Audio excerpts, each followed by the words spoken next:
ఇంకో ఛాన్స్ ఇవ్వండి, మంచి పనులు చేస్తా అని చెప్తుంది సీతక్క గారు. ఆమె మంచి పనులు చేస్తానే ప్రజలకు అర్థమైపోయింది. ఇప్పుడు ఎమ్మెల్యేగా ఉన్నప్పుడు చేసిందేమో అనుకుని కూడా ఆమె మినిస్టర్ అయిన తర్వాత పబ్లిక్ను పట్టించుకునే బంద్ చేసింది. మనం దేనికైనా పోతే ఈ లీడర్ల మీద చెప్పుడు, ఆ లీడర్లు చిన్న చిన్న బుడ్డ లీడర్లు మొత్తం పెద్ద పెద్ద మాటలు మాట్లాడు, ఇక అట్లా జరుగుతుంది. ప్రజలను తిప్పించుకున్నాడు.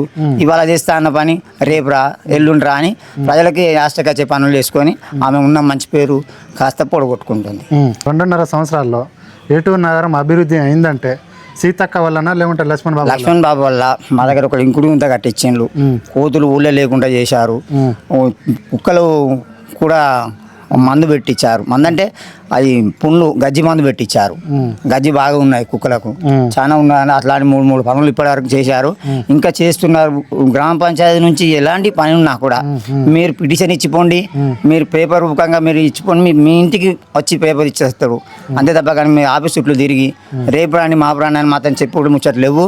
ఎవరు వచ్చినా కూడా పేపర్ ఇచ్చిపోండి, మీకు పేపర్ రూపకంగానే మీకు పని చేసి పెడతాం. బల్ల కింద చేతులు పెట్టి పైసలు ఎవరు 1 రూపాయి కూడా గవర్నమెంట్కు ఎంత అయితే లబ్ధి పొందుతారో ఆ గవర్నమెంట్ పైసలు కట్టుకోండి, మీకు ఇంటి పన్ను కావాలంటే తీసుకోండి అంతే తప్ప. కానీ ఇదివరకు లెక్క ఇప్పుడు రాబోయే నీకు ఇంటి పన్ను ఎందుకు ఇవ్వాలి, నేను ఇంత పైసలు ఎక్కువ అయితే తక్కువ అయితే అనేది లేదు.